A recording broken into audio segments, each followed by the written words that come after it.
नमस्कार। मैं डॉक्टर सोनाली खंडारीकर हूँ। पाषाण, पूना में आयुर्वेद गर्भ संस्कार इनफर्टिलिटी प्रैक्टिस करती हूँ।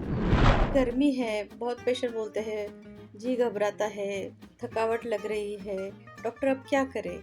तो इसके लिए मैं आपको कुछ इन्फॉर्मेशन दे रही हूँ जो आयुर्वेदिक दृष्टया भी है और जो ज़रूरी भी है। हमारे शरीर से वाटर जो है वो रिटेन होना चाहिए। वो अगर गर्मी से पानी शरीर से कम हो रहा है, इलेक्ट्रोलाइट्स अगर कम हो रहे हैं तो वो तकलीफ देते हैं। इसीलिए हमें अपने बॉडी में हाइड्रेशन मेंटेन रखना है। इसीलिए हमें जो पानी वाले फ्रूट्स है वो भी ज़रूर कंज्यूम करना है। वाटरमेलन है, तरबूजा, खरबूजा इन दिनों में आते हैं। एक पका हुआ आम भी आप खा सकते हो। कच्चा आम खाना नहीं है। कच्चा आम प्रेगनेंसी में खाने के लिए नहीं चलेगा आपको। कार्बोनेटेड वाटर या जूसेस आपको नहीं लेना है।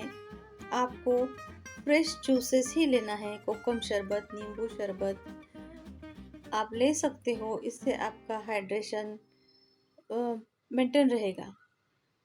आपको विशेषतः ये केयर ज़रूर लेनी है। आप बाहर का पानी बिल्कुल न पिए।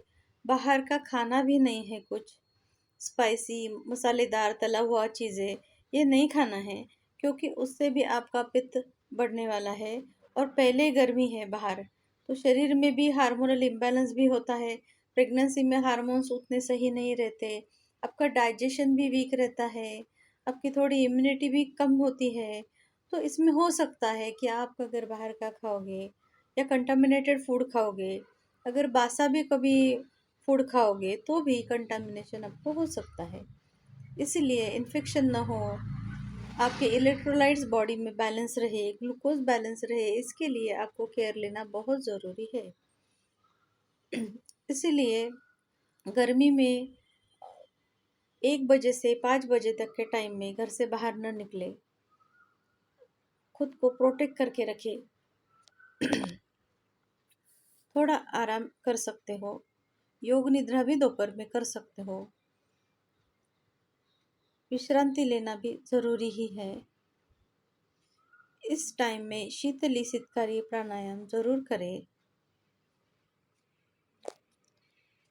लीफी वेजिटेबल भी ज़रूर खाएं।